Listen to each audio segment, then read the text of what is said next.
Do you hear it? Beautiful. Listen closely to the anthem of your demise. Through the dark veil of space and time.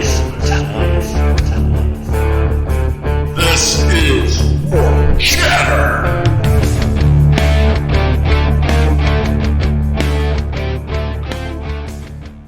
All right. Coming at you from the, I'm going to name it the Eye of Terror Studios. It is the Eye of Terror. Chaos. Yes, welcome to the Eye of Terror Studios. This is Warp Chatter. Ladies and gentlemen, this is the podcast by players for players about the Horus Heresy Legions digital card game.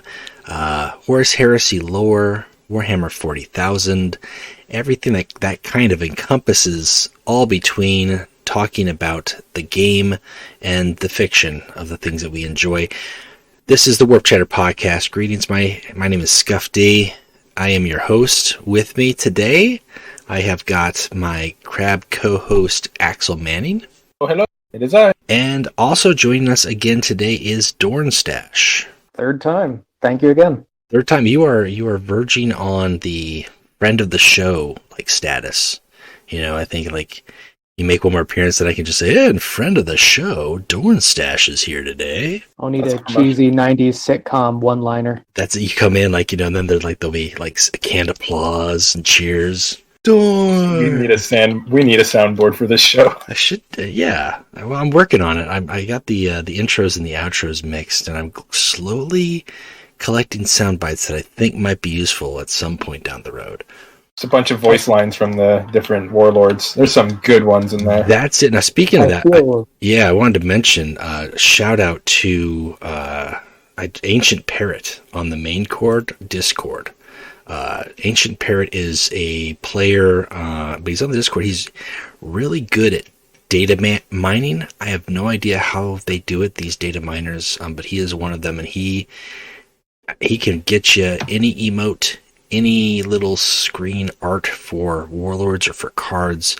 I perused everything that he's uploaded, including emotes from event exclusive warlords and stuff. He just put up emotes for all of the Pelagor, because Pelagor just got added with this new reinforcements in the event.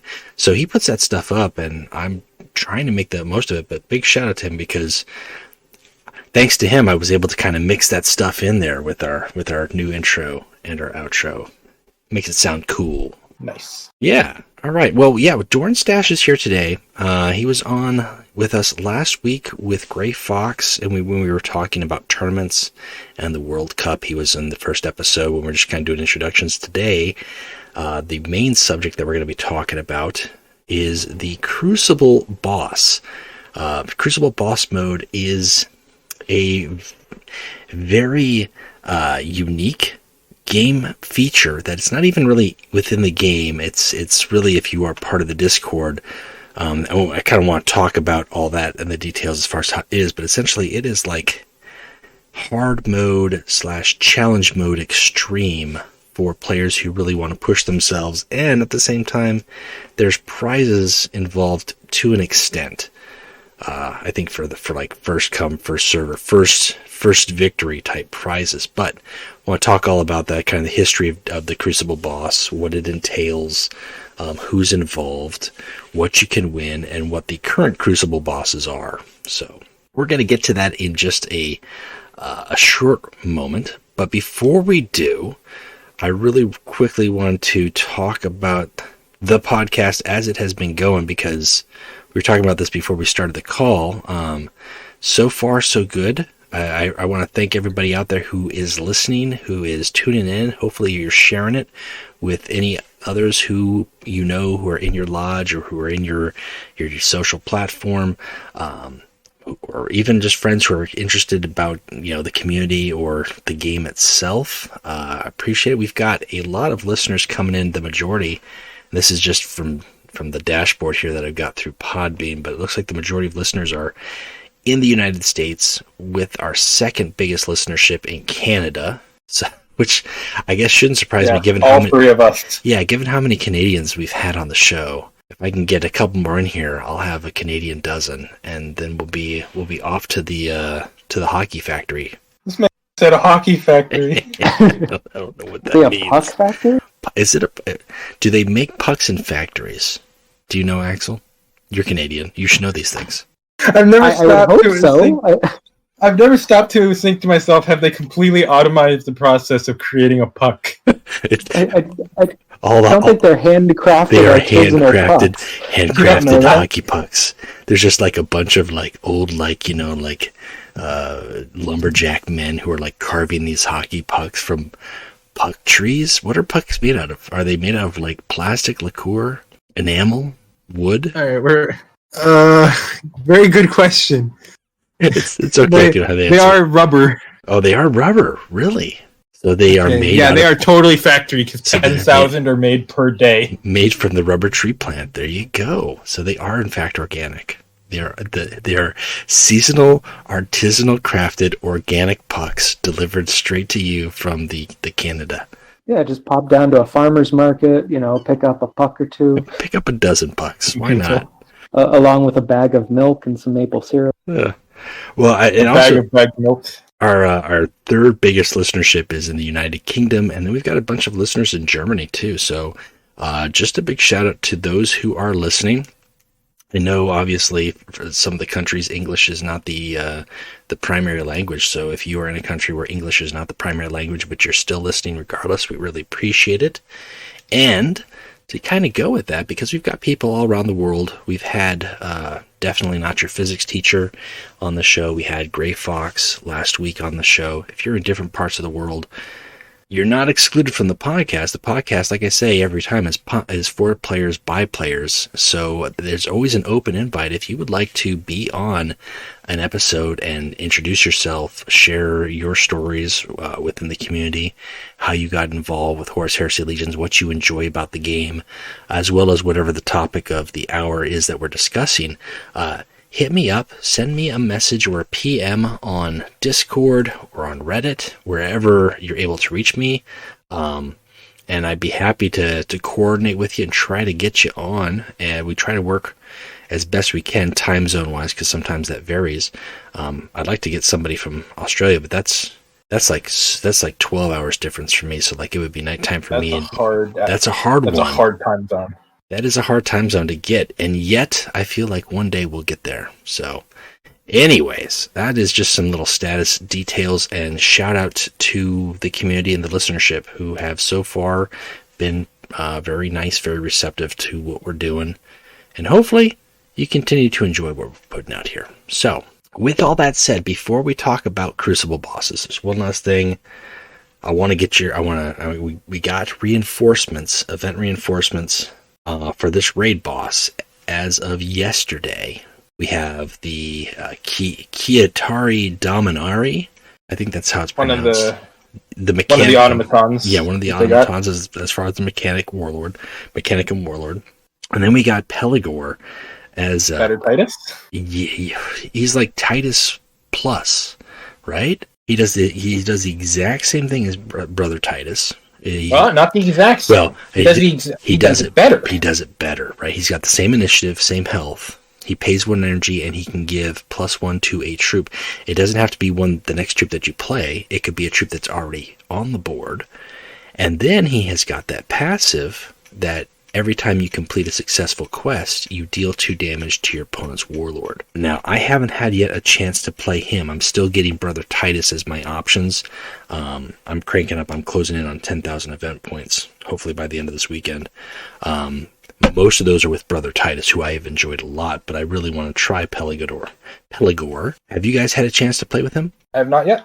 I don't play much events if they don't interest me, and this was one of those. I did a 10 times run. My power cut halfway through, so I lost my last match, and I just said, you know what? This event's not for me. Goddamn Canadian weather. But how about you, Dorn? I dropped about 40 tickets in the first few days, and now I am holding off with about 10 tickets left for the very end, which I know you have put this out there before for the community, and maybe this is a good chance to say, if you don't already know, people, if you leave an event run midway in with 0 losses, you get your tickets refunded as well as the prizes for where you left off. And so if you know you have a guaranteed win, for example, fighting a level 1 AI boss, as we have here, you know you're going to get those 10 back. So start it as a 10, win the first match, and then leave it. And when the event's done, you get your 10 tickets back. You get 10 crap crates, but still it's 10 crates. And those points go towards the raid boss. Yes, and those 10 crates, I mean, even though they're crap crates, they're usually going to have 30 to 40 gold in them, so that's easily 300 to 400 gold for newer players if you've got 10 tickets.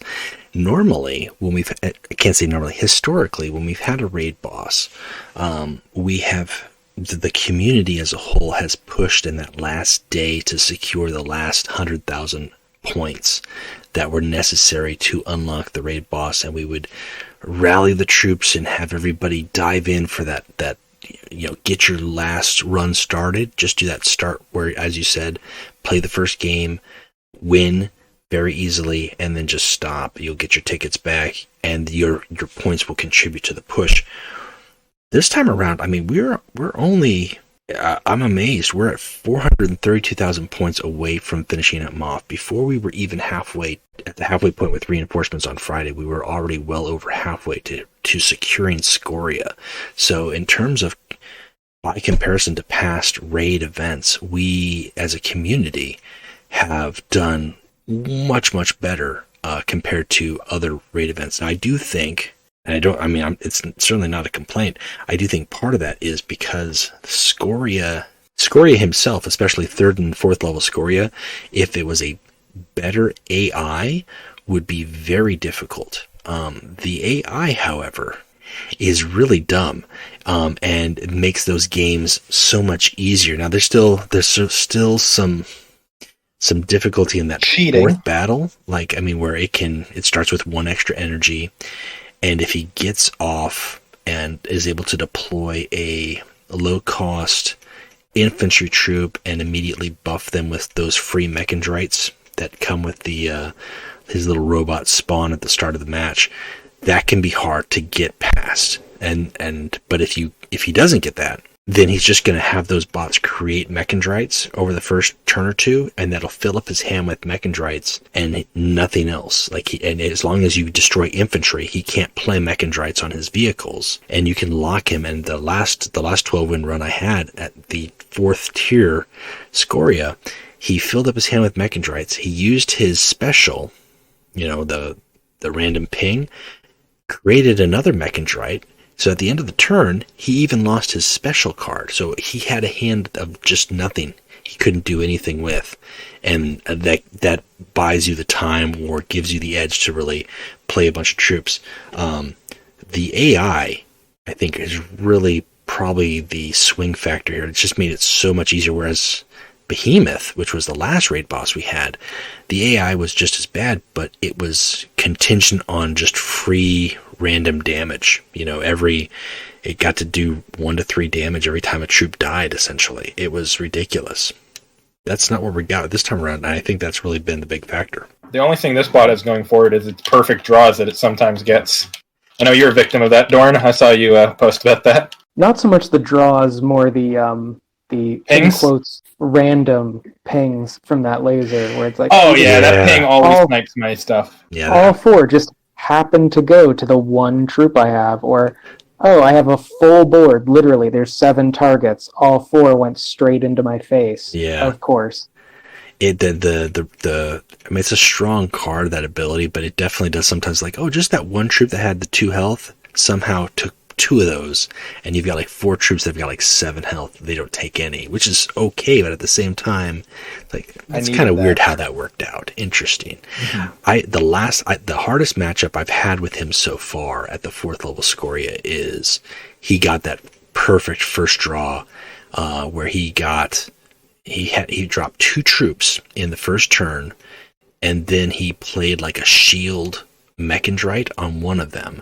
And it was a front line, so he's already got 2 infantry out, and I ate a bunch of damage, and I was only able to pull it out with because I had an eschaton imperative, and I nuked his board, and I was able to start getting troops on the board, and I only won that game by 1 health, and it came down to the AI making a bad AI play where I forget what it was, like if he face striked a troop because he could kill it or something. It was kind of ridiculous, but it was like, man, if it had gone 1 more damage or one of those pings had hit my warlord, it would have been game over. So that's the hardest it's been, and I've seen people have the same struggle where, like, if he gets that start off and you don't have cards to answer it, then you're in a tough position. But if you know what you need to get rid of, if you can get rid of his infantry troops so he can't stack mechanites on them, then he's just going to have a handful of dead cards. Mm-hmm.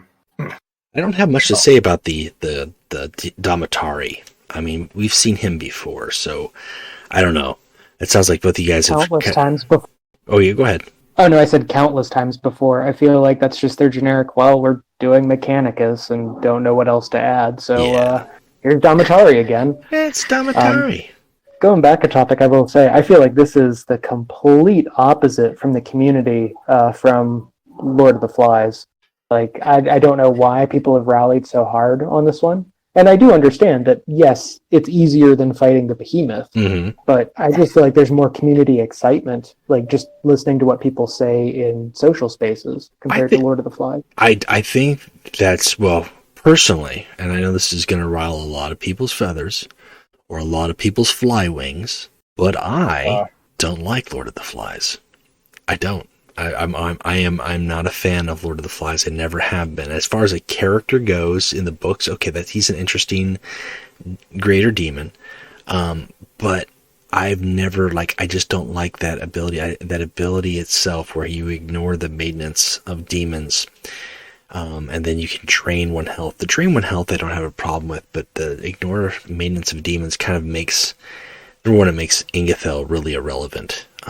And then also I just see it's very easily abused, especially as we had more demons added to the game. Not necessarily neutral demons, but you have ways to create other demons. It just didn't do anything for me. So when he was he was the primary prize, that was interesting.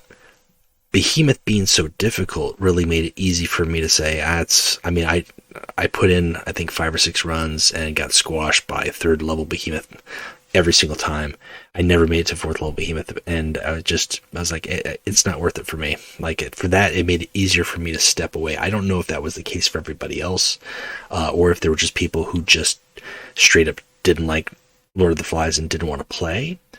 But I also think a big part of it for this event is the draft system.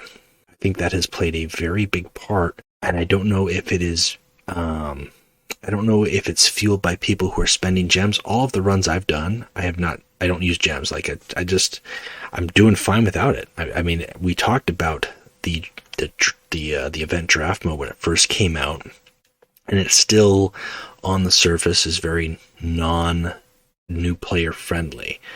It still has that flaw, but it's fun, and it can really lend itself to some wacky combinations, especially when you have got factions like the Dark Angels who are so synergistic with themselves, and you get 4 or 5 Astravels in a deck. That kind of builds itself, or 5 or 6 Operator Decors.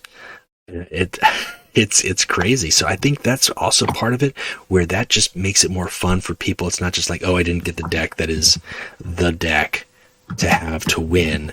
I now have a chance to build a deck. I can pick a Dark Angels Warlord and go from there. And maybe that is tying more into it, with more people either wanting to play, or they're at least having more success because they're building something of their own. I could certainly see that, definitely. Yeah, draft is interesting, and it makes it a lot easier. Yeah, so there's a couple different factors there, but there's no denying. I mean, in terms of all of the raid bosses we've had, this has been, as of right now, this has been the most successful community effort we've had. And now, if it peters out in the last couple of days, I would be shocked and dismayed at the same time. But I think we're probably going to get Scoria unlocked within 3 days. I think that's the pacing that we're at right now. Which means, excited for it. Yeah, which means by the time this episode actually airs, whoever's listening will be able to tell us, yes, Scoria was or was not unlocked.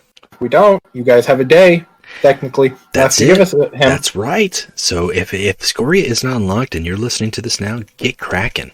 And keep listening to the podcast, but get cracking. Have us serenade you while you grind out the event.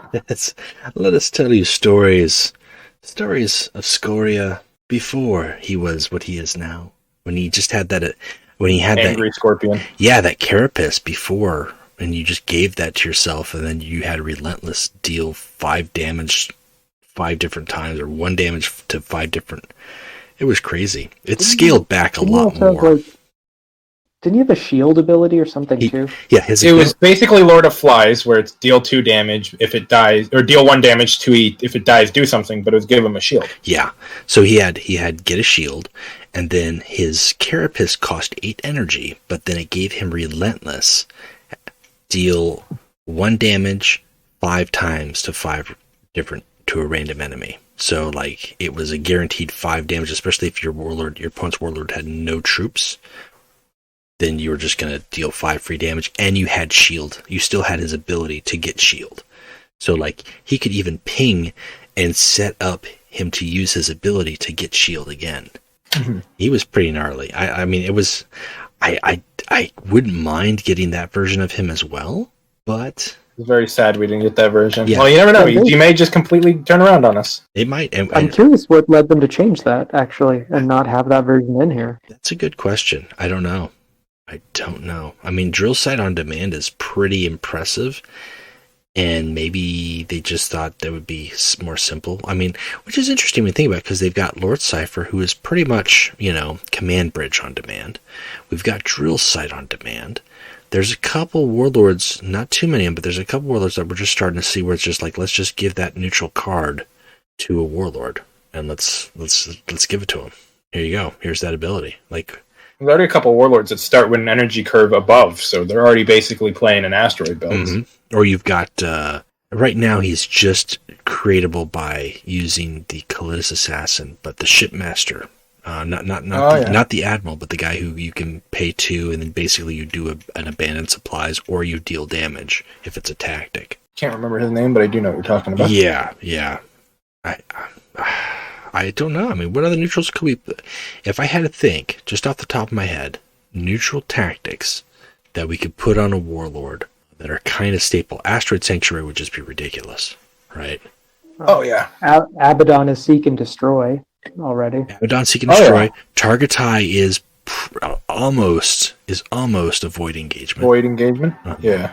I've always called Santar just better Search and Destroy, because he's annoyed me, but it's not really. He has his own specific niche. Hamid is half abandoned supplies, half void engagement. Oh, that's his name. Hamid, yes. Yep. Yeah, I don't know. I mean, it would have to be a low cost tactic, right? You couldn't give them a 5 cost energy tactic for free as an ability, unless it was a siege ability. Talking about siege ability, our new event boy, who's like a mini pert, but in his own unique way. Myrmidon, he's coming. Did you pick him up? I'm about to. Oh. I'm not yet, though. I still have time. I'm holding on. I haven't really logged on today. Hold on. I'm going to pick him up when he's available in the shop. I'm on the fence about it. Yeah. I really like him, but at the same time, it's like, I could just hold on. Yeah. Maybe grab something better. Like an alt warlord. Yeah, the card back isn't like super sexy, and he's not, I mean, he's going to be fun to play, but I'm not dying for him. Now, if Scoria comes out and he's an exclusive to buy, which it sounds like that's probably the way we're going to be getting him first. He's not going to be a reward for top 10 lodges. That's going to be the other legendary card. Then I'll probably pay cash to pick him. Powerful benefits. I'm going to get some powerful benefits on vehicles. You don't even know. You don't even know what benefits they're going to be, but they're going to be powerful. No. Speaking of powerful benefits, let's talk about the Crucible Boss. Okay, so Dorn, you want to give us just a general rundown, in your words, of what the Crucible Boss is? I suppose the most succinct way to do it would be that the Crucible Bosses are typically stupidly overpowered warlords that Everguild has given to the Discord mod team that we then get to run against people that challenge us, with the understanding that they are completely unfair, they are very overpowered, But the trade-off is, should you be able to beat one, first place or first person to do so gets a legendary card of their choice, and then the second and third people to do it get gold prizes. So not too far off from how the tournament scene is run. So kind of similar pricing. What they are is, and they have ranged over the course of time, from taking simply a Primarch with Whispers of Chaos and starting the game off. The very first Crucible boss was Demon Prince Angron. That was it. Like, he started at full health at Demon Prince form, and then you went from there. So you had to face him with his World Eater troops, his sweeping advances, and the fact that he was dealing out 8 damage a turn, because he had Bloodthirsty and he had 4 attack. Right out the gate. And when you're facing a Crucible boss, now, depending on the boss, and I just want to make sure this is still the case because I believe it is, there are limitations sometimes imposed in terms of what you can have as your deck to keep it challenging, correct? Like, in that instance against Demon Prince Angron, opponents could not have Caleb Decima or Mortarion as their warlords. Yeah, I'd say that's accurate. I wouldn't be surprised if there's one or two that didn't have any restrictions that I can't think of. But yeah, more often than not, there's some sort of banned warlord or card. And in everyone I've ever seen, if someone beats a Crucible with, say Angron, then no one else can just use that same warlord to do it. Someone else has already done it. You have to find a new way to do so. Okay. So not only is it you have the restriction, but then also once it's been done with one, you can't repeat it. Correct. Have to think of something new. And I guess quick little shout out. I was looking at the list earlier because someone else asked. You've beaten one. Was Angron the one that you beat? Yes, Angron was the one that I beat. I think I was like third or fourth. I can't recall, but I beat, and this is a big shout out because I beat Angron with Nemetor. And on the surface, you might think, oh, that's easy to do because Nemetor can make his attack 4 and kind of even the field. But as I said, you're still going against all the other World Eaters cards. And I think I challenged that Angron. I challenged Creed, who was one of the mods, and Dorn, who was the other mod. I must have challenged them like a dozen, maybe 24 different times, and with my Nemetor deck, because I was certain I could do it, and I won because of like some lucky draws is really what it came down to. And unfortunately at the time, and it's probably still the case now, I don't know if game replays effectively save Crucible bosses, because the replay that I had where I tried to share it with the lodge, it wasn't registering all that data. It was like, this isn't possible. You're not facing Demon Prince Angron, like he's dealing like 3 damage. It was corrupted. It was just not a good replay to share. But yeah, that was fun, and I did do that. I didn't get any prizes for it, so I don't know if they weren't doing prizes for second and third at the time, or if I was fourth. But that was my notch on the belt. And then I think the ones after that just got so much more challenging in terms of coming up with a deck that would do it well. And I would spend a lot more time with events and videos and other things. It's like, that's just a lot of time. Like, if you commit to it, like, you can't just take your standard ladder deck and square off against a Crucible boss. Have you had anybody who has beaten a Crucible boss with just a standard basic deck, or it's pretty much players who are tooling their decks to beat this boss? I don't know of anyone who's done it with a ladder deck. Well, you know what? I take that back. Sly Marbos beat something. I think one of the Toad variations with a deck of his that's whole shtick is Argus Brond. I think he might occasionally run that for shits and giggles, basically. Mm-hmm. But I would say if that's true, then that's the exception. Otherwise, like, people craft decks specifically to counter that particular Crucible boss. Yeah, and some of them, I mean, do you have the data as far as how many different Crucible bosses there have been? I do not, but I mean, again, I was looking at a list recently, which is why I saw your name on it, and at least 30, I would think. if we count repeats as new Crucible bosses because they changed the rule sets. Yeah, I don't know if it hasn't necessarily been a monthly thing. But the Crucible Boss is something that has been going on for, I want to say like 2 years. It feels like it's been 2 years. We're very close to it. And again, this is something that is only accessible through the Discord, which I've asked during Q&As before. I know the mods at one time or the other have asked as well if this is something that would be a feature added to the game for players who aren't on Discord to have this option to challenge these mega bosses. And unfortunately, it's not. You've got it because, as you said, these are decks. These are warlords who are temporarily gifted to the mod team, which is about 6 or 7 players. And then you guys build a deck with those warlords. It's not like they give you the deck, these are the cards that you have to use. You just have the warlord and you can build a deck around that. Yeah, I would say, so I'm the newest mod on the mod team, so my information, could be inaccurate. As far as I can tell, 95% of the time or more, that's the case. That we're just given the warlord, we get to craft a deck around that as we please.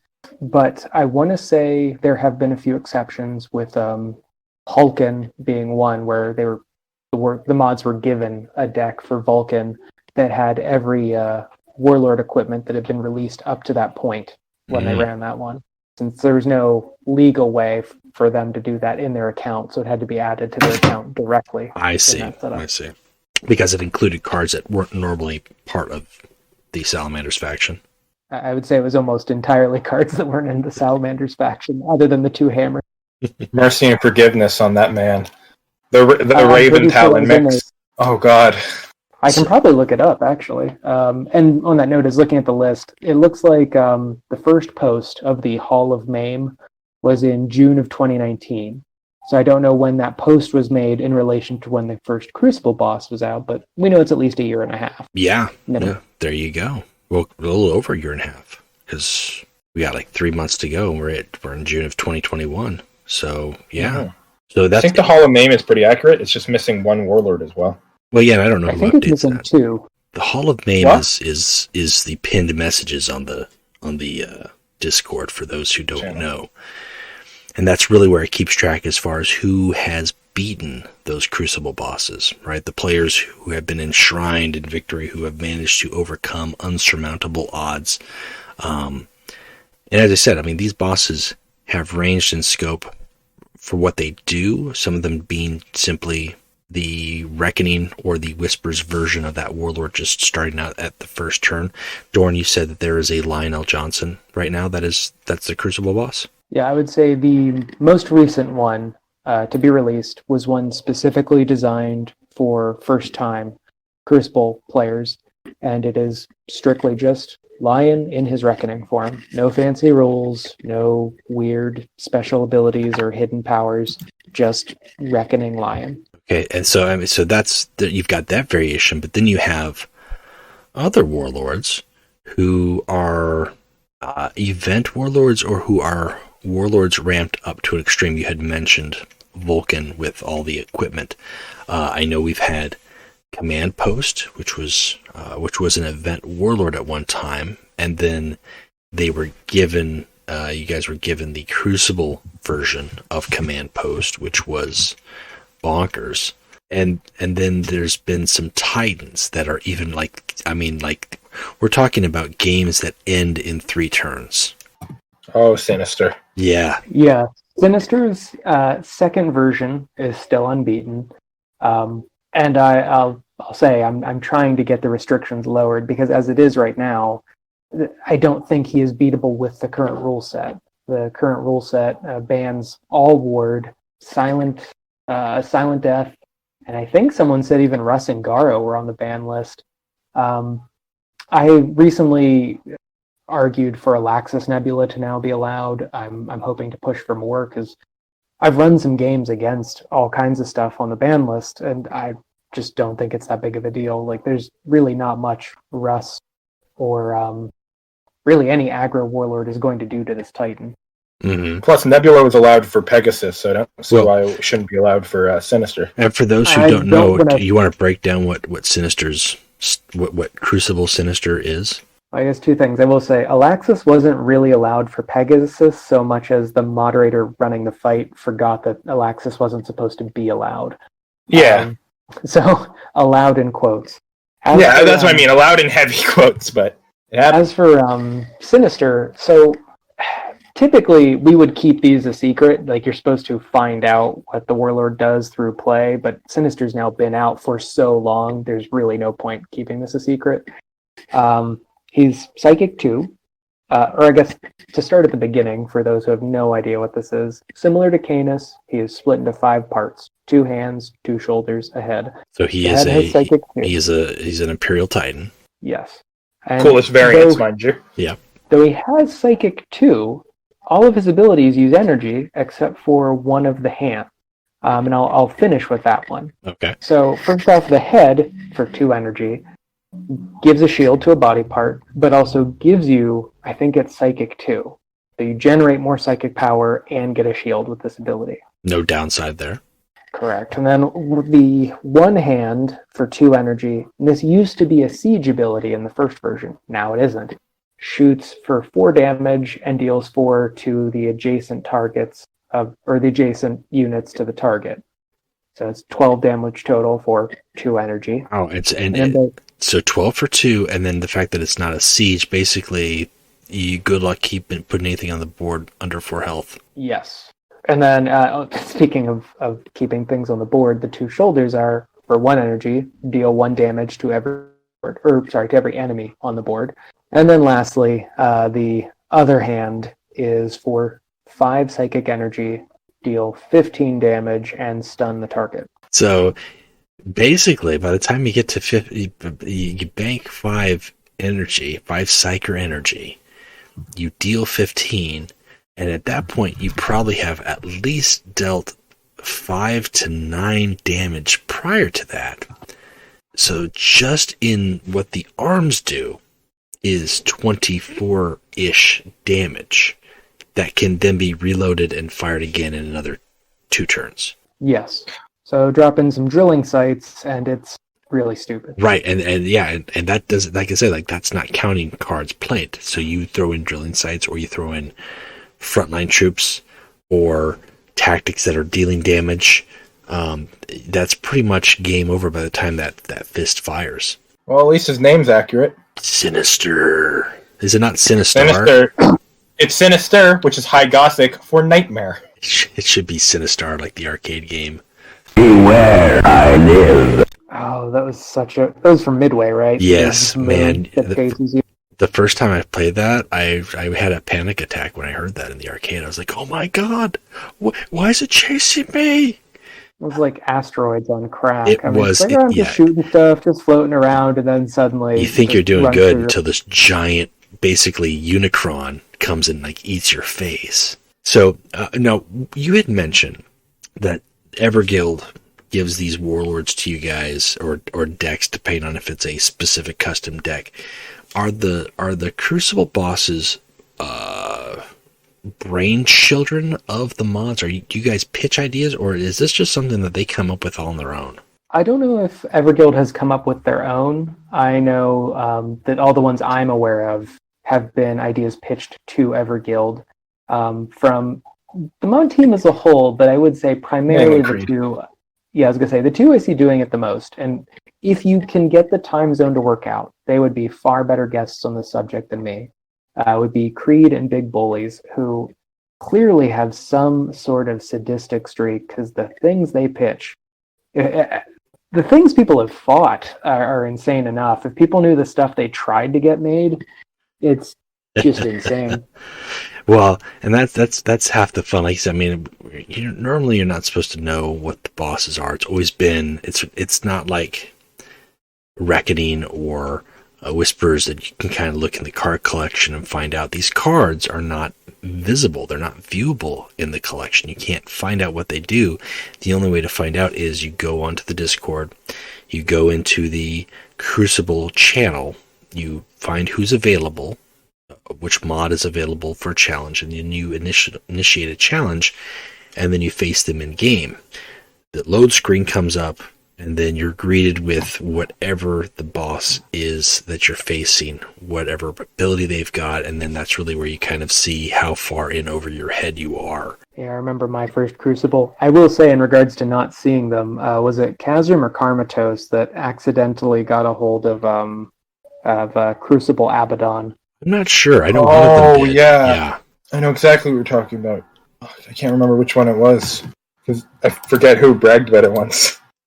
Yeah, one of them I feel like made a video about it because they went into practice, I think, with Crucible Abaddon because he was accidentally put in the shop. Ooh, well that's no good. I mean, if I saw him, I would have picked him up too. He probably was immediately revoked, but just the same, that could have been fun. No, yeah. With the Crucible bosses, we talked about you've got to get on the Discord, you've got to get into the Crucible channel, and then you've got to contact the mods and whoever's available. How does that scheduling work? Because obviously the mod team in general kind of fluctuates depending on what time zones people are in as far as when you're available. Does it just kind of go hand in hand with that? Like when you are on Discord as a mod, you're open to do Crucible challenges, or is it just kind of secondary to your own personal schedule too? Like, do you have time to play the game right now? I would say it's definitely the second one. I have not seen a lot of pressure put on the mod team to be more available for Crucible. I feel like as a group, we all likely could be more available than we are. But yeah, at present, it's more or less, are we both on and available? Because, often if it's after work, I think all of us are then doing various family or house stuff. Mm-hmm. And if we have time for the game, we, of course, want to knock out our dailies or do our event stuff or whatever before we turn in for the night. Right. Well, and that was kind of leads into, because it is player hosted or player fueled, right? The mods, it's not an AI. You're not going up against an AI bot. You're going up against an actual player who has to be available to play the game. And just in that same degree, you've got to have these decks ready, which means that you've got to have the deck slots to have these Crucible bosses. How many, for you yourself, Dorn, how many right now would you say you have ready to go? Oh, for anyone listening to the last episode, what I said then, it was one row. So I forget if that's 5 or 6 cards in a row, but I have one row of Crucible bosses. So just Crucible bosses, just on, and now when somebody's challenging, do they just kind of get whatever they're after, or can they pick specifically, or is it whatever, what the mood that you're in for the day? Oh, it's totally the player's choice. For example, again, Lion is intended for newer players, so they're going to, call for Lion specifically, whereas people that want to get demoralized, I guess, can ask to play against Sinister. And when I was running Toad 2.0, I had one deck that I was running for people to actually try to win prizes from that was primarily the Ruinstorm card list. And then I had one deck that was just for funsies that was strictly Chaos cards, nothing outside of the Chaos card. Speaking of card pool. Yeah, go ahead.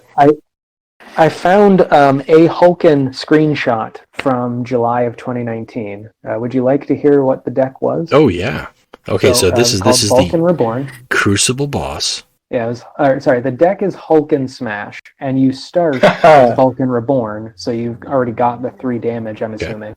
And then there were 2 copies of Tactical Brilliance, 2 copies of Void Engagement, 2 copies of Lectitio Divinitatis, 2 Abandoned Supplies, 1 Mercy and Forgiveness, 2 Wolf Claws, 2 Preternatural Skills, a Raven's Talons, a Paragon Spear, a Medusan Carapace, 2 Orders from Terra, 2 Gore Childs, 2 Servo Arms, Gorefather, Dionysian Spear, Armor of Mars, Horned Raiment, Urdrakul, Forgebreaker, Dawnbringer, Benediction. Holy hell. Wow. And this is obviously at the time, those are the equipments that were allowed. Added to that, they said there's Tactical Brilliance in there, so you can play some of those like Mercy and Forgiveness turn 1. That's crazy. And on top of that, you throw in the Gorechild and the servo harnesses. That's just That's just a bonkers warlord. Who was I imagine he's been beaten. Who bested him? Do you have the? I don't have it up right now. Do you have the hall of who bested this monstrosity? Vulcan Reborn. I'm guessing that's the one. Just his official name. First place was Bitch Lasagna. Bitch. Yep. Lasagna. Okay. Which I feel like they're around again, or like they pop up every now and then. Second place was Xeno Killer. Okay. Oh, let me name the warlords for this. By the way, yes. Bitch Lasagna, amazing name. Took out Numian. Took on as Numian. Interesting. That's fair. All right. The second one, Xeno Killer, took him out as Kelbor Hall, the mech boy. Lord NACL, also known as Lord Salt, took on as Karn. Interesting. And Big Man Valdor, Constantine Valdor, won as Lotera Saren. Okay. That's very interesting. Yeah, because I mean, you would think, like, how do you beat something like that? And I mean, obviously, there's a wide range. Whether you're running troops with a couple of those warlords, sound like they could run troops. Kelber Hal, especially if he can get some mechandrites on there, and Vulcan doesn't get his Udracool, because that deck list really doesn't have hard removal aside from Udracool. So that would be one way to go about it. Interesting. Now, and now you just read off the deck list to us. However, the deck lists themselves, whether they're pre-constructed by Everguild or the moderators have got them, are not public knowledge.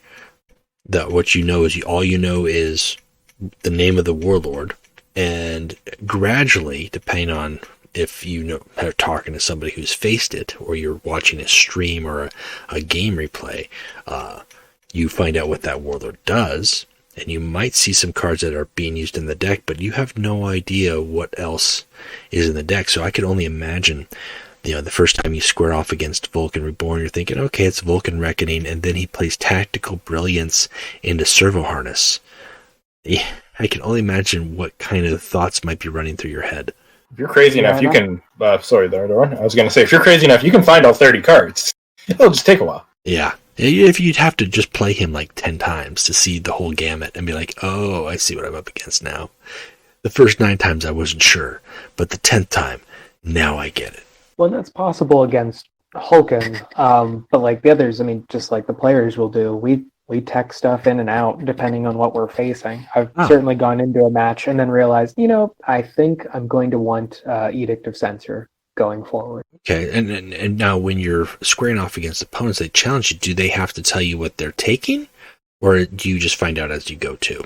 If anyone has ever asked beforehand, I'm not aware of it. I never ask people what they're running, and I know I never announced it before I was a mod team and I was trying Crucible bosses. I just went into the matches. Mm-hmm. And with the duel option, because the game gives you the option to go first when you initiate a duel, is that part of the rule set, or is that sometimes one of those optional rules that is dissuaded, or can players who are challenging the Crucible boss elect to take that first turn?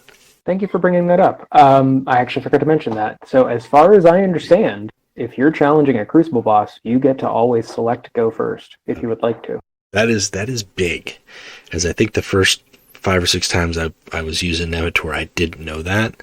And then I forget which one of the guys told me that you could go ahead and do that. And that it helped. It didn't make much of a difference, but it did help. At least make me feel a little bit better when it came to playing a troop and then using my ability as Nevator. So you do always get to go first. So there is at least the initiative advantage. Although, how has that changed, or has that changed for at all with the counterattacks? Yeah, I was just about to say, I mean, when you were fighting Angron with Nemetor, for anyone who's new to the game, that was well before counterattacks were added. Mm-hmm. And I haven't had anyone, at least that I remember, intentionally try to go second just for their counterattack. And I can't think of too many counterattacks where that would be worthwhile, other than maybe someone was playing Raven Guard or something like that. Mm-hmm. Maybe Thousand Suns, but I don't know if I've ever had anyone use either of those factions in fighting the few Crucible bosses that I've had, which, I mean, I'll say again, I'm the newest mod on the mod team,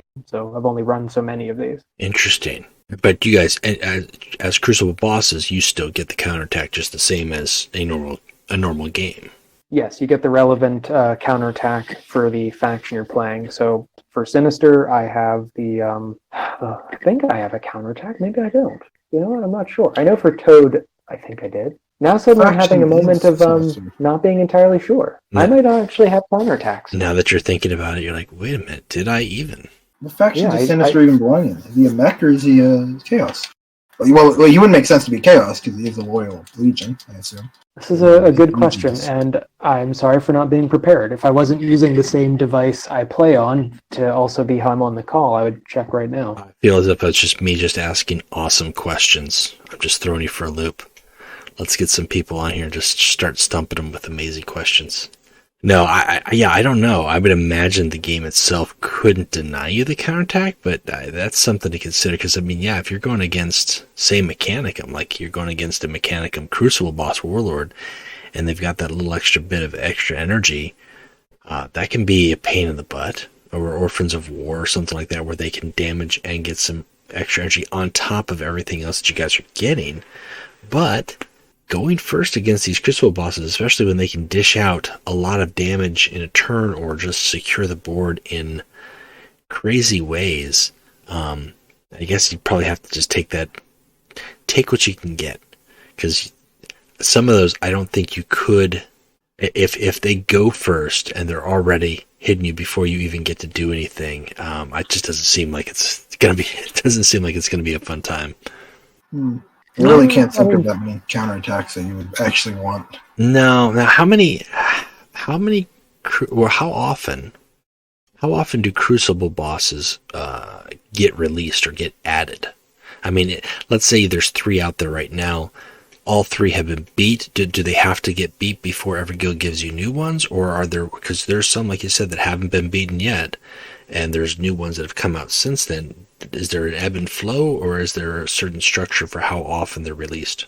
There's no structure that I'm aware of. I mean, as you pointed out, Sinister's been unbeaten, and more Crucible bosses have been released since then. I think it's really just up to mod creativity, which, again, ideas are being pitched regularly in the secret channel we have.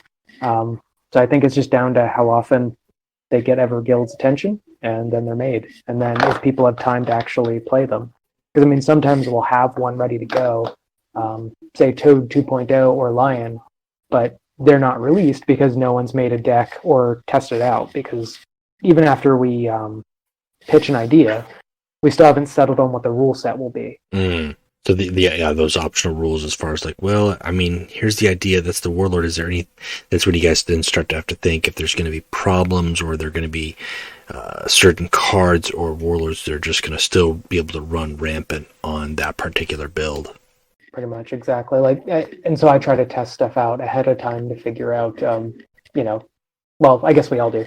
We'll test them to some degree as best as we can to try to anticipate what are auto losses. I mean, in the case of Reckoning Lion, there's definitely some matchups where it's essentially an auto loss, I would say, which I will quickly take this as a moment to plug to anyone listening to this. By the time you're going to hear this episode, the Lion is open to all players. And at least when we're recording this, only the first spot has been claimed, so there's still a chance to win gold from this Crucible boss, assuming it's not been beaten by the time you're hearing this. Yeah, I'm going to take both those. He's going to go for second and third. Well, I'm planning on, we talked right before we started this recording, because I think when we initially had talked about spreading the word of Crucible bosses, we weren't sure if we was going to do it as a podcast or replay. So we're talking about it here on the podcast, but I will also be looking to play and or stream my games somehow. I'm still getting used to the stream thing on YouTube. I've been doing YouTube videos for 2.5 years, but I haven't done a whole lot of streaming. But tomorrow night, which is March 7th, so by the time you listen to this episode, this will be over and done, but I'm planning on throwing down and probably getting my shit kicked in for a good hour against Crucible bosses. So maybe I will be able to best the Lion. I'm thinking of an idea right now as we're talking, just in my head, as far as what would be good ways to take down the Lion and all of his Dark Angel lackeys. Scott, are you telling me we don't do this live every Thursday? Is this a lie? Is this a sham? This is Thursday morning right now. I'm eating my pancakes and my bacon, and I'm not at all at work. Not at all. the sun is shining, and yeah, exactly. Yeah, this is not pre-recorded. Now, I will quickly say, the lion, the restriction on who can challenge the lion is on the 8th. So I will happily play you on this date that is maybe on Thursday, maybe isn't, that we're talking about streaming. But it may potentially be before that restriction is lifted. Now, and what are the restrictions for opponents in that matchup? Just to get, because as you said, this is for beginners. This is the beginner level Crucible Boss. So for the first 2 weeks, the lion was out. We treated it kind of like second founding. It was anyone with 2,000 or fewer legendary points on their account, as well as had never beaten a Crucible Boss before, just in case there was someone out there who had, but I guess didn't play ranked. And then after those 2 weeks, the legendary point part was dropped, and it was strictly just anyone who hasn't beaten a Crucible Boss. And we're now approaching the end of that, and I guess we're having the same issue we've had with new player or beginner tournaments, in that if you're a new player or a beginner, you're likely not as involved in the community to hear about these things and challenge them. So there just hasn't been a lot of people gunning for the lion, as far as I can tell. I'm getting more challenges for Sinister, of all things. Well, and like you said, I mean, getting word out, and hopefully to somewhere down the road, this will reach people who are not as active on Discord or who aren't on Discord at all, to be aware that these things exist, because it's not something that I've seen on Reddit posted hardly at all. I think I might have seen like one or two posts initially when Crucible first started, or when when somebody was really shocked and surprised that they saw this particular matchup against a Crucible Boss. And I don't see anybody talking about it in the game, in the global chat. So if you're not in the know, you aren't aware that these things exist, or that this option exists. And unfortunately, as I said, every guild has not, from the discussions and the questions and answers that they've done, they're not going to be adding this to the game as a regular mode for all players. It really is just the way it's been is it's for Discord community. It's for the players that are on Discord to make that challenge. And that's the only way you're going to get it. And if you're not part of that, if you're not tuned in, or, got your ear to the wall to find out what's going on, you won't know that these things exist, just like tournaments. I will say, you wound me, sir. I've posted about the Crucible a few times on Reddit. You have? Wait, have you posted? Yeah, when they started moderating, I tried to bring attention to it, and then I gave up. Does it just quickly get buried? Well, besides that, besides the low response, the responses are usually things like, "I don't understand. Is this some weird role play?" or just incredulousness, like, "What do you mean you can give me a legendary card? There's no trading in this game." Yeah, I like Reddit is a bag of worms. It's a special place. There have been some good threads and some good questions and discussion on a very slim subjects, but I do think that it is a different audience that checks out there, and I think a lot of the posts that get the most attention are really like, "Hey, look at my reward crate," or I finally reached here and here's a screenshot, and or "Oh no, it's not look at my reward crate. Yeah, it's winner of the week is so broken." Always open your free crates is the big one. That's the popular one. Open your free crate. Hey, I've had Primarchs and free crates, and that will get you like 50 or 60 upvotes apparently. And there's nothing wrong with that, but it is like that's what draws the attention. But when you're actually trying to present like game information or news, where you have a good topic for discussion, those quickly get buried, which is interesting to me. I don't know if that's just because there's no images to go with them, or people on Reddit don't want to take the time to post and talk because it's kind of the old message board style thing. And if you're not into that, if you want an actual discussion, a chat thing, then you have some other platform that you use. So I don't know. Maybe that's why. I'm not sure. I will say quickly on the image thing, friend of the Scuff's deck building competitions, Jay Thrills, I think he's one of you at least, has been making it a point to make some pretty amusing image memes or image macros. I posted a great one about Myrmidon Destructor just today or yesterday or something like that I recommend people go check out. There have been some good ones. I think Skypoint did a few too. He's done some where he makes like little comic book strips of like, like the end game scenario. Those are fun to watch or fun to read. Mm-hmm. I don't know if the most recent one Jay Thrills did has been on the Discord at all, but if not, definitely check it out. I thought it was pretty relevant to the state of the game right now and what Myrmidon will likely settle on. Oh, Myrmidon. That's the one where like it's just like I'm just end up here I am. It's Desperate Defense. Is that the one where he's like the clown? Yes. Exactly. Yeah, I saw that earlier today. It's like the clown's like, I'll just put in Asteroid Sanctuary. That's going to be good, right? And then I'll just it's just another Desperate Defense deck. How did I get here? Well, that's countless decks at this point. There's so many key, common, rare, neutral cards that go in every deck, and then there's just so many dead cards in every faction that so many warlords. It's like, well, I know I'm running these like 10 to 20 cards the same as this other warlord in the same faction or with a similar ability. Yeah, when it comes to Desperate Defense, like I like the idea to an extent. I do think that it very quickly became like, well, it's just, here it is. Here we are, another Desperate Defense build. You could do it with Saltarvids, you could do it with Vulcan, you could do it with Ornitov. Some do it better than others. They all ultimately get to 10 energy and they play stuff. I don't think, that's what the deck does. There's nothing wrong with that. But the variation is, that's really what it comes down to. At that point, you're not playing the game, you're playing the card. If you didn't get to 10 energy, you still have got the same big cards as everybody else. And there are those cards that are in that in-between that feel like they're getting passed over. I don't know if we'll see a change to Desperate Defense, or those other cards that kind of fuel it. I think Asteroid Sanctuary is a very good card. I don't know how I feel about the newer one that got added where your opponent loses energy. I forget, was that Corrupted Battleground? Desolated Ground. Desolate Ground. Yeah. When it was an Alpha Legion card, which was a troop, so you got a free body with it as well, that card made so many people angry because you were lowering their energy, you were raising your energy. It's the exact same thing that Fail and Ornitov can do now.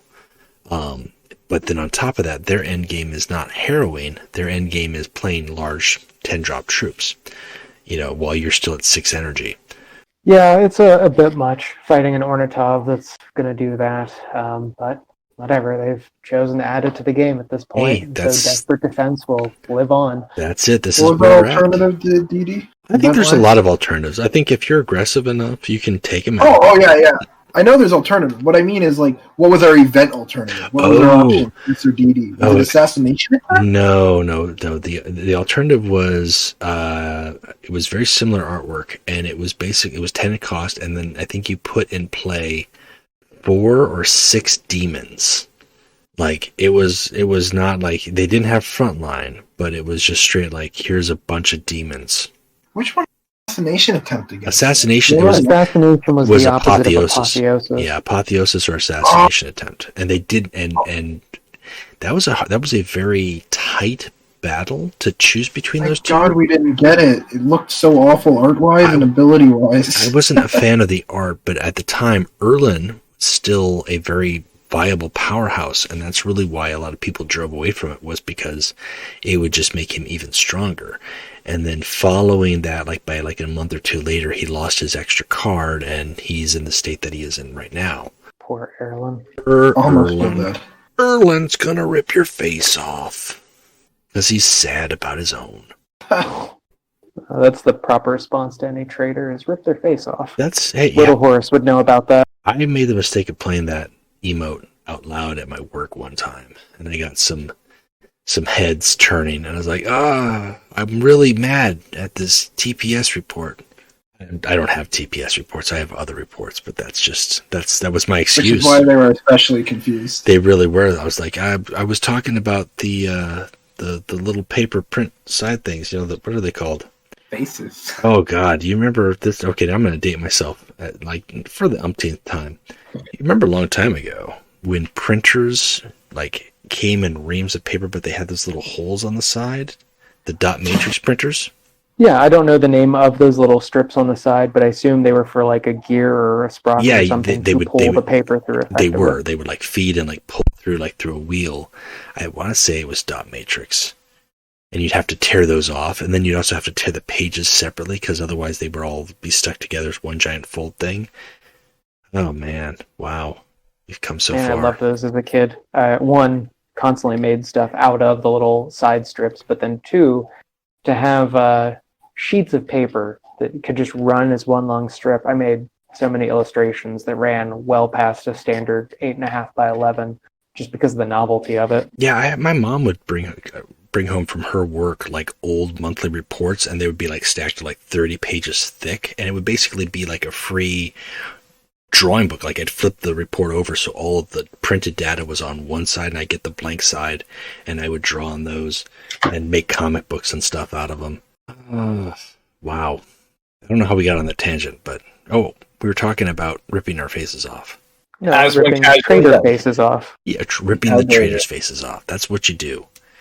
It just I disagree politely. Well, of course you do. It kills the crab. This kills the crab. I mean, to be fair, Erebus did have his face ripped off. To be fair, Lucius has been ripping his own face off. And little Horace has his ripped off. I don't remember. I don't know enough about 30K, but Erebus loses his face at some point. Oh yeah. So okay.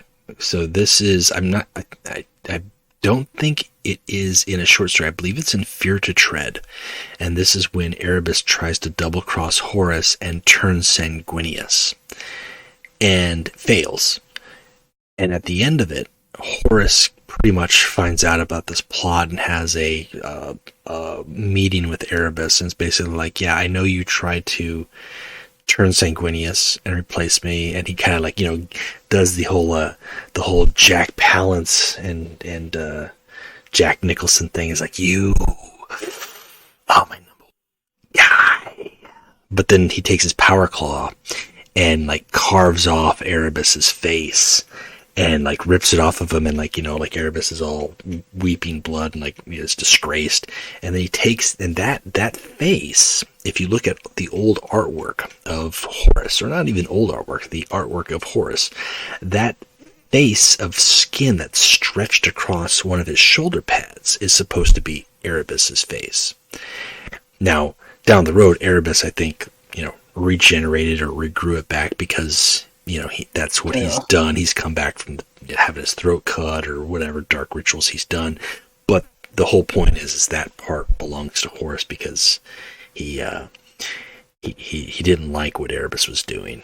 I can't say I blame him, and I can't say Erebus deserves any better, considering a hell of a gamble to try and fuck over a demigod. And it's not the first time. I think several times others have tried it, and Erebus has definitely done it with Lorgar, and he would do it again if he had a second chance. Anytime I get to see Erebus take a peg, get taken down a peg or two, I enjoy it. He is one of those characters I love to hate, and he's written that way. I mean, he's designed to be that character. Yeah, they did a good job. I mean, you want either an antagonist you can empathize with or understand, or you want one who is so hateable, people will read your work just to, see them get their comeuppance. Come on, did we get rid of this guy yet? And at the same time, many people are like, he's got plot armor. That Mary Sue hero's they're never going to get rid of Gilliman, look, you got to have a good guy, you got to have a bad guy. Batman has been fighting Joker for so many years, and yet people continue to read the comics because it's Batman. Now that we have the Primarchs in the 40K universe and we're getting more and more of them, they're driving sales. People are intrigued about these characters. I'll be honest with you, I'm not a huge fan of Ultramarines. In general, I've read some stories and short stories. None of the characters ever sang to me. Uriel Ventress, Cato Sicarius, any of them, Marnius Calgar.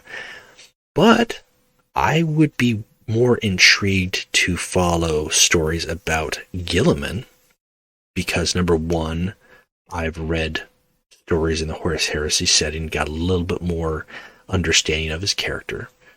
And number two, as a Primarch, the significance and the weight that he carries is more interesting to me than just second captain or chapter master or, sometimes not even chapter master, it's like sergeant, veteran sergeant.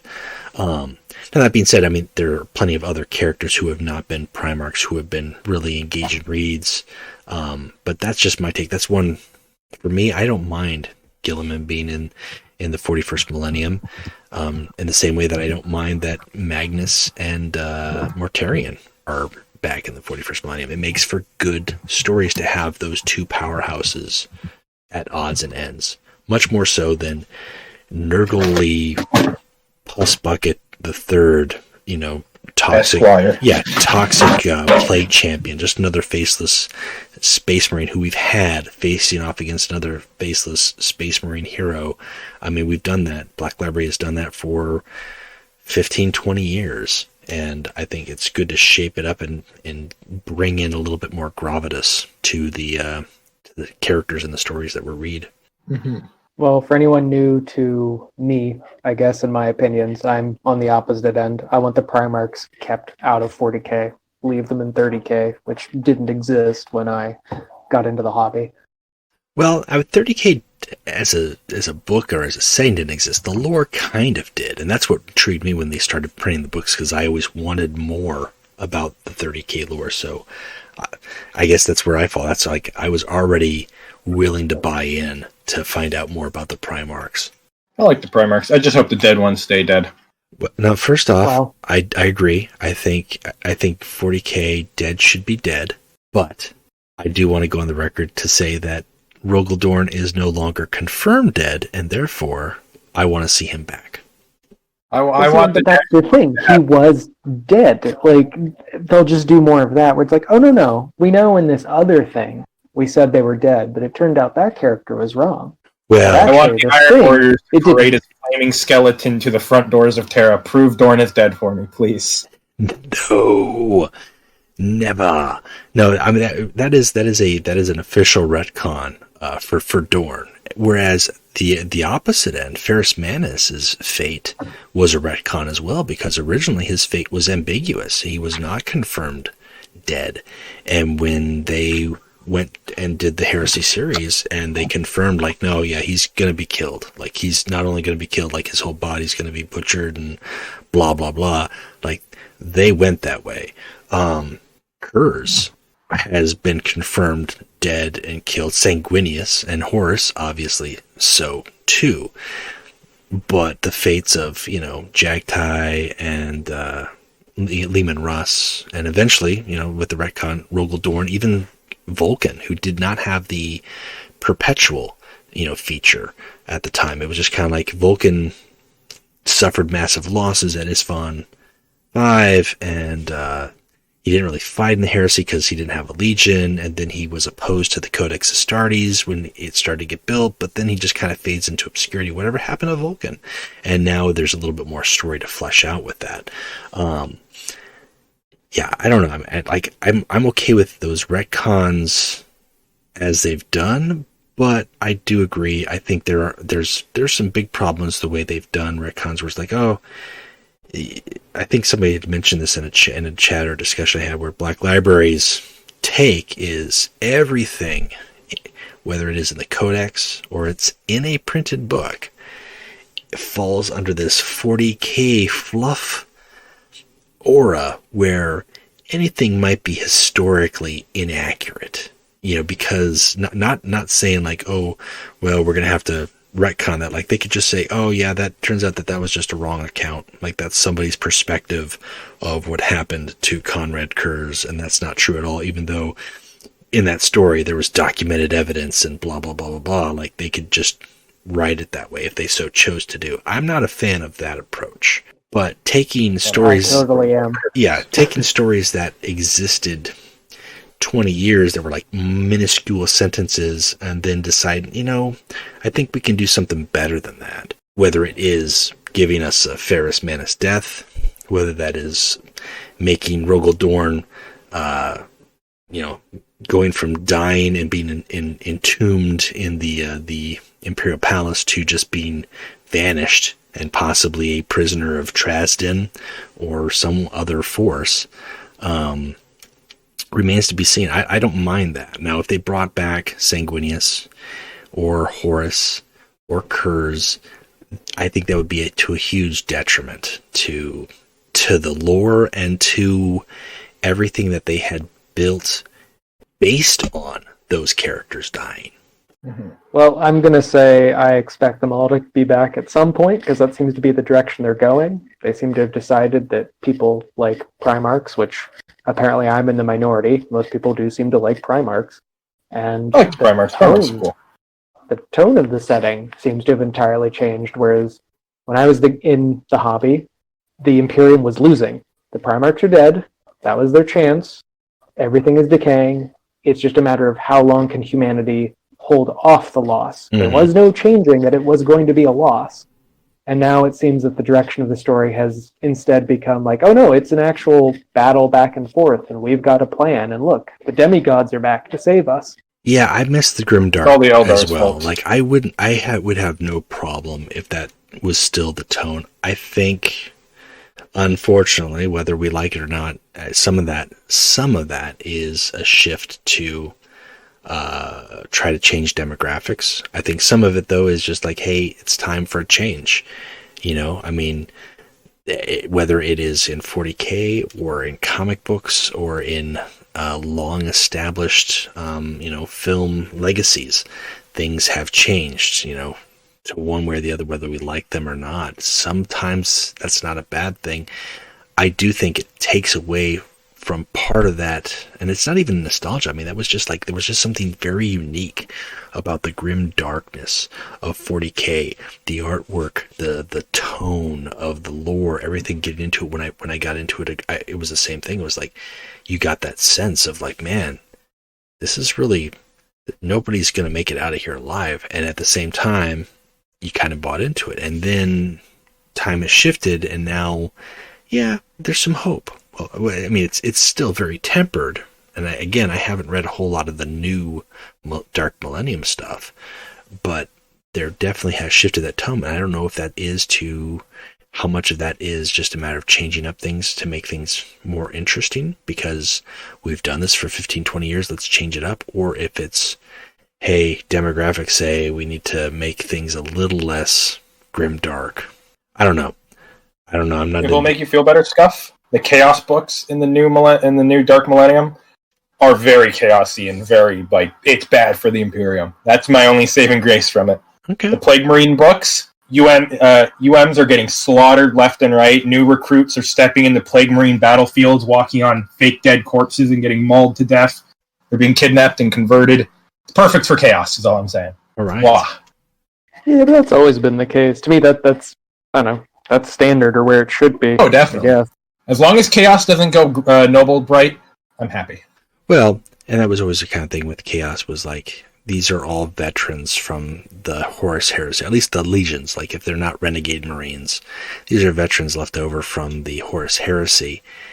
I mean, at what point do they just, like, through the course of 1,000, 2,000 years of attrition after returning from the warp, do they just die? Like, it was explained to me when I started, because I was like, well, so they don't have good gene seeds, so they can't get new recruits. So then how are they replacing themselves? And, my friends are like, well, they're chaos, so when they die, they just kind of go back to the warp. And maybe that's true for some of them. I think that's definitely the case where some of them, especially if they've ascended, but not all of them. And I think what they've done lately, from what I've seen or heard, they've got ways to get gene seed or get new recruits, or it's just really just a lot more renegade Marines are joining the ranks. Maybe not necessarily for the Death Guard, Emperor's Children, World Eaters specifically, but those factions really shouldn't be legions anymore anyways. They're remnants, they're broken. You're going to have a war party of Emperor's Children, most likely, but you'll never have a fleet of Emperor's Children show up anymore. It's just never going to happen. It takes the 13th Black Crusade for you to gather that many Chaos Marines of the old legions under one banner. Most likely, you're just going to have, this little war party that materialized, and they're going to have a weekend in Hive City, Secundus, snorting space coke and whatnot. Mm-hmm. I can't speak for other legions, but the Death Guards, in particular, they have apothecaries that pull out gene seed and make new Marines. That, and they can convert other Marines through Nurgle's blessings. See, and I think they gave them their notes. I think that's where that new stuff is coming from, because they didn't have that before. Like their gene seed was rotted and corrupted. So this change, I don't think is a bad thing. It's different, but at the same time, it helps answer that question and kind of like, okay, we can get past this. Like there's gonna Ultramarines, Imperium, all those Space Marines, they're going to continue to have their new recruits. There's no reason why Chaos can't have new recruits too. Give my boys some Chaos some love. We've done nothing wrong. Yeah, we've talked about the 40k lore. How do we get on that? We started talking about the UM, and then it branched off and such. Which, by the way, if we're going to mention 30k UM, the best character is Orion. I think his name is pronounced. The only saving grace in that legion, in my opinion. He's the guy who called the airstrike on himself and called in the McCragg's honor. Oh, is he the one with the cool-looking mask? Yeah. Oh. For those who aren't familiar, he was the event warlord that had was it Battle Honor Gain Survivor 2? I don't know if it was a Battle Honor, but he had Survivor 2, and then on top of that, like he had the ability to just create McCragg's honor in his hand. Yeah. When his ability triggered. For 0 energy, he would just gain it in his hand, which he could then spend 7 energy to use. Mercerer. Yeah, that was his name. Yep, Arion Mercerer. Arion Mercerer. And that was from the graphic novel. What was the name of that graphic novel? I think it's just called McCragg's Honor. I think so. I think it's and we've got some artwork from several cards from the Cult expansion in there from that book. Yeah. I have them here. It was Battle Honor, Gain Survivor 2, and then 2E, give +1/+0 to friendly troops. If you don't control any, heal 2. Nice. Yeah, pretty solid. Then a special card was trigger Survivor, reduce cost to 0, add a McCragg's Honor to your hand. And then he just throws it out there. Yeah, that's a solid warlord, solid good event warlord. Make that a raid boss warlord. Get on it. Do it, Dorn Stache. Make it instead battle. Yeah, make it instead Battle Honor. Gain McCragg's Honor. Yeah, Crucible Boss. Okay, Crucible. Let's do this right now. We've got some time. Let's homebrew Mercerer as a Crucible Boss. Okay, Relentless. Gain Survivor 2. First off, right? I feel like that's pretty powerful. That's ridiculously powerful. I feel that's in line. Have you had a Crucible Boss that has Relentless Gain Survivor 2 yet? Not that I'm aware of. However, I will say someone a while back pitched, just like we had Toad, they would like to see Defense Force as a warlord. And to me, that sounds like that'd be an appropriate ability for Defense Force. That's not bad, but we're going to add to that. So we've got Relentless, Gain Survivor 2. So this is. I'm going to brainstorm up, and then Axel, I want you to brainstorm about what you think he should be, and then Dorn, you're going to take this, you're going to write this down, and you're going to send this idea to your mod team, and you guys can discuss and tweak it, and maybe down the road we will see Mercer as a Crucible Boss. So, can I briefly say though, yes. I think one of the reasons why people aim for units instead of event warlords is because they only keep one instance of a warlord at a time. So, for example, the reason some of the Crucibles aren't doable anymore is because that warlord got reverted from their Crucible form to their event form. Oh, because they actually ended up coming back in the event. Yes, exactly. So then they changed their stats and everything to something If it makes you feel any better, Mercer doesn't come back from his story, so we're not likely to see him again. I don't think. We'll just ask EG to get rid of him for a little bit. That ties that really quick. That does tie into something, because you had mentioned to me a while back via message one time. You had asked about doing a version of Gabriel Santar for Christmas called Santar Claus. Santar Claus, yeah. As a Crucible Boss, and you had mentioned that was not something that every guild could do because Santar is already an existing warlord, and they can't change it or make a different Santar because Santar already exists. Correct. So at best, I could ask them to make something kind of like Hulken was, where I could ask for a deck that doesn't exist. But yeah, no changes to Santar himself. Santar's and certainly not my silly Santa Santa Claus hat Santar illustration on a card. That's not happening. Interesting. If they gave it for like a week, we could have him be a little Santa Claus. That'd be adorable. That'd be fun. You never know. Maybe in 2-3 years they'll change things. I don't know if we'll still have this game in 2-3 years, but one can hope. One can dream. All right. So Mercer, getting back to Mercer. So I'm gonna give him Relentless, gain Survivor 2. Then I'm gonna have him have 2 energy, give +1 attack to all your units. If you have no troops, heal 3. And then he's gonna get the purple card, which I think was like it triggers when his survivor activates. I'm gonna give him the purple card, and the purple card will be play it, and he adds McCragg's Honor to his hand, and he gains Relentless. Create a McCragg's Honor in your hand. All right. That is my Mercer Crucible Boss pitch. All right. You know what? I like those ideas. I'm doubling down. Relentless, create a random ship type card. We got our hard removals. We got Destiny hand. It costs 2 less. Put it right into that man's hand. Ooh, you're going with the cost 2 less feature. Okay. We're instantly giving him cheaper ships. So that means he can play a 4E Destiny hand. He doesn't give a fuck. He can play 6 Energy Conqueror. But It would be fun with a Shipmaster Carrier, being a shipmaster. How dare you take a perfectly reasonable idea on my bullshit idea? How dare you? All right. Next, and for funsies, we're just going to give him the 2E ability to give himself some Survivor. In fact, heal himself if he has no troops while he's at it. But if he does have troops, give him more ships. I want this man to have McCragg's Honor in his hand at all times. McCragg's Honor my goal, and Myatis Cruiser. He should just have those for free every turn. Exactly. Okay, Dorn. Oh, well, you got more? You got more to add on it? He's a Crucible Boss. You can throw on another layer of cheese.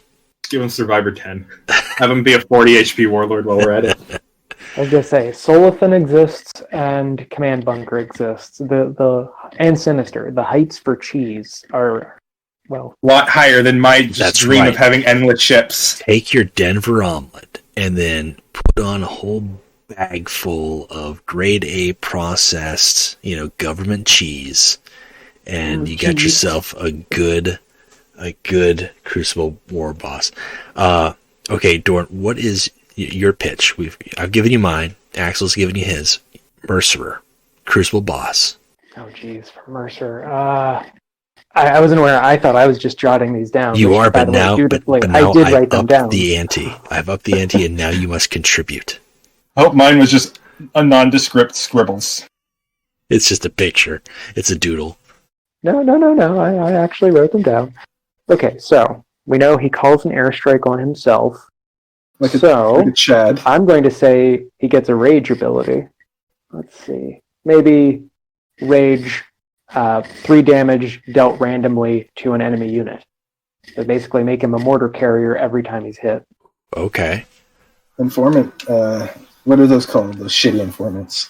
What's their name? I just call them shitty informants. What are they called? The sleeper operative or unreliable informants? Unreliable informant. That's what you call them. Oh. Ooh. Well, yeah, and you added that. Like, when you said rage, like, what if he had rage create a Myatis Cruiser in your hand? Rage create McCragg's Honor in his hand. I mean, that would be a little bit ridiculous, because if you think about it, it wouldn't do him any good until he had, like, high energy. So that's still not bad, like, just dealing damage for taking damage. I don't know. I think that could be fun. All right, we have our pitches. Yes. Fun. Come on. Who doesn't have fun? Listen, we never said it would be fun for the opponent's Dorn. We just said fun. It would be fun to see somebody's face crestfallen as they are smashed repeatedly by this Ultramarine and Terminator armor. Well, it's a few one-sided murders between friends. Yeah. Exactly. I understand. All right. Well, we've talked about the Crucible Boss. I think we've gotten all the general information out of the way as far as how to access, how to get involved with the Crucible Challenge, how to reach out to the mod team on Discord, what the Crucible Boss can entail. Pricing, just to reiterate, Dorn, you said pricing for the first person to beat a Crucible Boss once it's out. They get a legendary of their choice. How much gold do they get? I think second place is 500 and third place is 250, I believe. Okay. So for all those efforts and valiant heroics, they do get some gold. But mostly it's the battle honor. Their names go up on the banner to be hung in all time through the halls of justice, or the MAME. What's it called? The MAME cord? Hall of Mame. The Hall of Mame. The Hall of Mame. Hall of Mame. Meanwhile, at the Hall of Mame. That Angron, if he was a '90s cartoon villain. And then I always thought it was funny in the old Super Friends cartoon that, like, when they went to the Legion of Doom, like their headquarters would like rise above the swamp so they could have their meeting. It's like, why did it rise above the swamp? Like, why didn't it sink below the swamp where you couldn't see it for them to have their secret meeting? Like, I always thought that was funny. Just an observation. Not as ominous. No, exactly. It's like you couldn't, if you were just looking at this blank swamp, you wouldn't know that the Legion of Doom was up to something. Like, it looks like a regular swamp to me. No need to worry. So we've talked about how to get involved. We've talked about the rewards. We've talked about what is out there. What are the current... We've talked about the Lion, and Sinister. Are there any other current active Crucible bosses at the moment? I think as far as ones where there are prizes available, it's just those two. Okay. I mean, if there's a moderator with a Crucible boss in their collection that you want to fight just to see if you can get your name on the board purely, for recognition, that is an option as far as I know. But prize-wise, just those two. So you can still fight the Crucible, even if there's no more prizing, at least for the name recognition, battle honor, and the experience, if anything else, just to see what this is all about. So there's not like limited seating. So if you're not sure, give it a whirl. Get on the Discord. Oh, yeah. Reach out to the mods and get ready. Get ready to I feel. had Toad kick my ass after all those things were taken already. You can still play them. You won't regret it, but you can. Like, what have I done? What was I getting into? Yeah, as far as name recognition goes, if someone really wants to fight the Toad, I mean, I'll run it. Right. Well, and we talked about, I think last week we mentioned Deathstroyer, who has bested the Toad many a times. And that was just his Crucible boss of choice, to see what he could do and see how many different ways he could slay the beast. And make no mistake, I mean, these bosses are beasts. He murdered Toad 1 numerous times. He did not beat Toad 2. Don't ruin the man's Toad slaying reputation. He will slanderous lies. Yes, he will come out of retirement to best Toad 2. Toad 2 was beaten by Zacharias, and then later Slimarbos, so Brotherhood monopolized that one. It can be done. It can be done. All right, well, I don't know if there's much more to cover about the Crucible boss. I know we talked a little bit about 40k, 30k fluff. What are you guys doing right now that's not Legions related? I'll answer this one. I ain't doing much. I've been DMing for my campaign. We just finished the major act of the campaign. Like, the party's finally got revenge. So we did an easier one today, and they've gone in completely batshit insane. One party member tried to drown himself, and one cut off one of his hands. I don't really know why they did this, but they did. See, that's what happens when you give players idle time. It never works out good. You got to keep pressing them. I just had my players. I run a DM campaign. We are on our 53rd session. We started this campaign about 3 months before COVID, and all my friends are in Las Vegas, so I do it through Skype or Roll20. We shifted over to that, and I ran them up against Arasta, which is a mythic legendary monster from the Theros. It's like just a massive spider queen, and this is like leading up to this epic battle. They were not entirely out of their league, but it was pretty brutal. Like we had 3 sessions dedicated to this one combat. That's how intense it was. They barely escaped. They didn't beat her all the way, but they did achieve their goal. And they had 1 down session, 1 week of downtime, where they just took a breather, like exploring and fishing, and it felt like such a weird backstep. It was like, well, I guess I'm going to talk to this tree now. Like, I know we just fought for 3 weeks of like epic combat and like live or die moments, and now can I catch any fish in this river? Like, it just felt like a different game altogether. So next week they'll be fighting an ancient green dragon. Are you the kind of DM that enjoys killing off players, or are they appropriate power levels for these things? That's a good question. Okay, here's the deal. I hail from the old school mentality where I feel like it's not D&D unless the possibility of death exists without resurrection or anything like that. Like, your character dies. However, I don't seek to kill people. Usually their near-death experiences have been entirely at their own creation.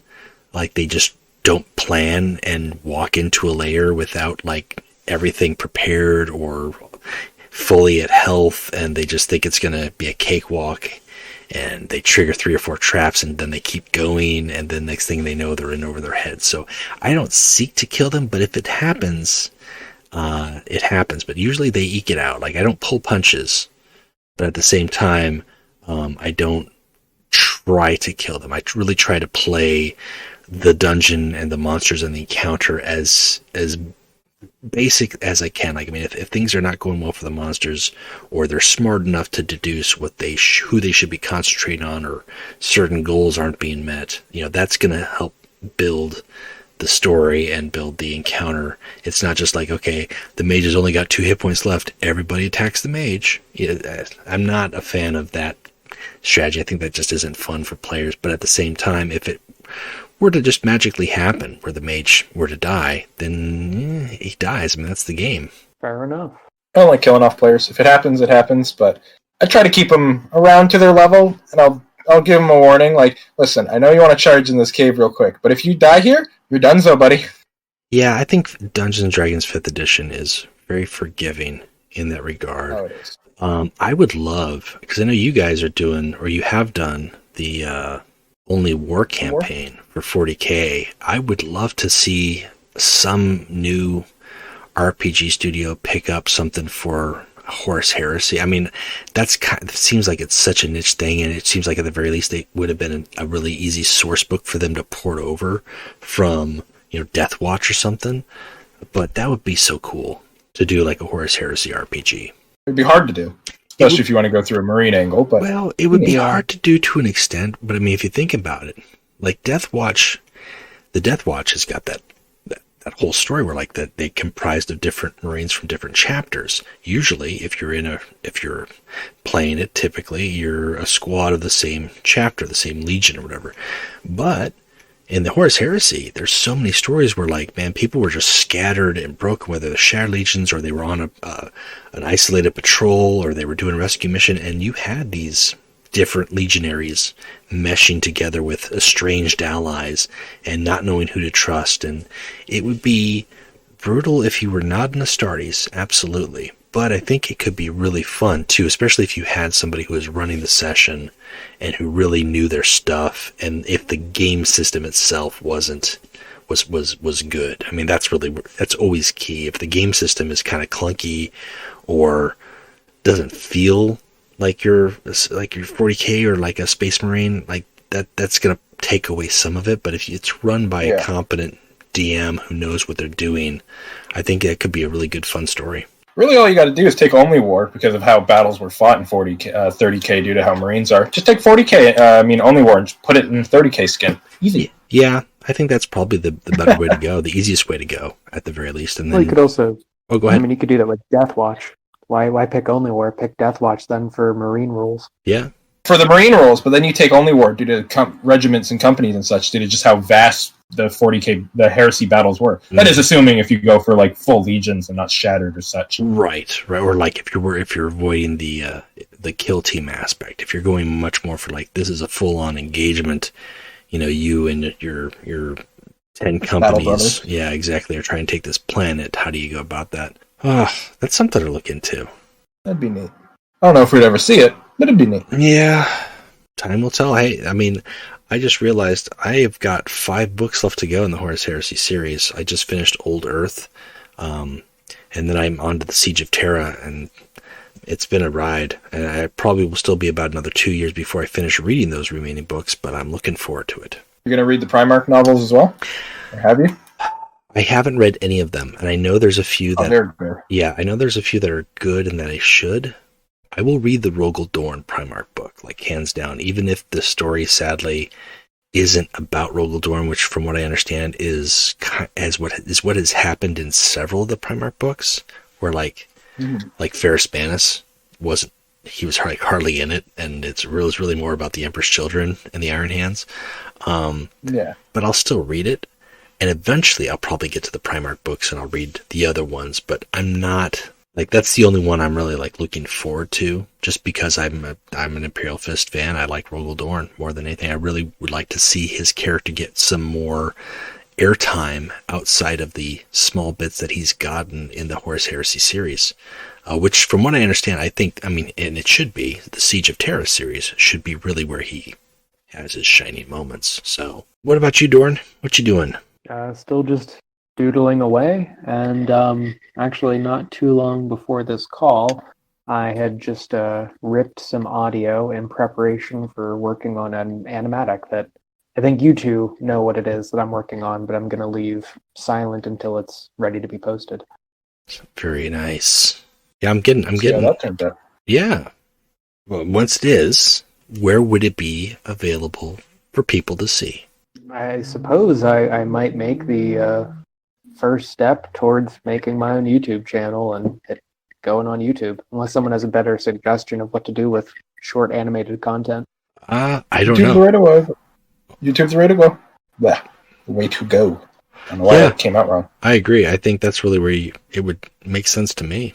Maybe some quick Instagram videos too, because that's a good format for just quick one-offs, depending on how long it goes. It's definitely going to be shorter than a minute, so yeah, Instagram is one I considered doing, but just sort of as a secondary of whatever the main platform is going to be for it. Mm-hmm. Mm-hmm. Well, yeah, that could be fun. Yeah, I don't think you're going to go wrong either which way you decide to share it. Which I guess brings me to plugs. Talking about sharing, you're on Instagram. You have done numerous drawings. I know my avatar icon for Discord is sketched from you. I know several others are. I think mine. Axel's is as well. You are on Instagram under Everything is Arbites. Is that correct? Everything will be Arbites. Everything will be. Pretty lame play on Everything will be all right. Everything will be probably Arbites. Come up with a better one. Do you have anything beyond that you would like to plug? I mean, I'd say it's probably easier to remember my primary Instagram account, which is just Drew Lee Clark, one word. Okay. Axel, do you have anything that you would like to plug? Kaz still not playing Dawn of War 3 makes me sad. I just want that to be called out. I want him to know that, because I know he will hear this. Besides that, war on Quebec still going to happen one of these days. Still going to happen. Now it's moved to just a threat. It's like, yeah, it's going to happen. One of these days, when they least expect it, or when they expect it the most. We'll see. Well, I'm going to plug deck slots, because I do, and especially if we're getting Myrmidon and Scoria. As I said last episode, we are going to be out of deck slots, so we need a row to make room for these guys so that they can live with all of the other warlords. And obviously, Dorn, with your Crucible bosses, if you're going to get Mercer Crucible Boss, you need to have a whole row dedicated just for him. So I'm going to plug deck slots, but I'm also going to plug my YouTube channel. I'm working on trying to get up to 700 subscriptions. So if you are not subscribed or haven't checked out my YouTube channel, check it out under Scuff D. I do videos besides just doing this podcast, card by card content, decks, replays. With the podcast, I have been doing a little less. I've been doing 2 videos a week. I was, for a while, they're trying to get 3 or 4 videos out a week, and just with scheduling and trying to edit everything and hit other real life commitments, I've only got the time to do maybe 2 videos a week, but I try to make them content related, quality related, so that way they're pressing. I am also talking to, we talked about me doing some streaming to face off against the Crucible Boss. That is something I'm trying to get more involved in and try to make that a weekly. So if you're listening to this, I'm planning on every Saturday or Sunday night streaming about an hour or so of my Horus Heresy Legions game time. Now, we've got Bar Night Legions coming up on March 14th, so I won't be playing it then because we'll be doing Bar Night Legions. So this is kind of like a second plug for Bar Night Legions. The format for that is golden green. Every card in your deck has to be rare or legendary, and that's in honor of St. Patrick's Day and spring. So Bar Night Legions is just kind of a for funsies tournament. There's no prizes other than the great prize of the Miodmeister title, and we all just kind of hang out, have some drinks, juice some boys, play some games. Again. It's not an inside joke at this point. It's public knowledge. It's going to happen. It's going to happen. If you're playing Dark Angels and you got guys in your hand that you want to juice up, you're going to juice some good. But yeah, so if you're on Discord, again, tournaments is a good place to get Bar Night Legions, Crucible Boss.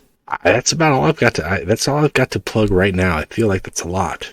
Yeah, I mean, it sounds like you got a lot going on. Man, I got a lot going on, let me tell you. I got a lot going on. I got a lot of stuff going on. All right, well, Dorn... Losing his mind. Yeah, pretty much. I live for these moments, and then by the time we get done recording, it's like, oh man, that's draining. That's a lot. What do we do it again? It's fun. Dorn, thank you for being on. Thank you for making the time and being on tonight to talk about the Crucible Boss and making likely the time for tomorrow night when we're duking it out to actually do some Crucible Boss matches. Appreciate it, and I'm sure we'll have you down. I've got you penciled down for Salamanders whenever we get to talk about the Salamanders Legion, because I know you are a Salamanders fan. I plan on having you back for that, and obviously if there's any other time down the road that you'd like to be on, let me know. Sounds great, and thank you for having me. I'll always take an excuse to complain about 40K related stuff. Clearly a hobby of mine, so it's appreciated. Yeah. Yep. Well, that's the idea, That's whether we're talking about what we enjoy or just airing some complaints about what we wish we could see. It's just kind of nice to have the platform out there and hear the voices of the other players that are involved in our community. So, with all that said, I'll go ahead and cut it out for the night. Thank you guys, and we will talk again next week. See you there. Bye, everyone. Bye. A magnificent ending. This has been another episode of the Warp Chatter Podcast. Thank you for listening. Yes. Yes.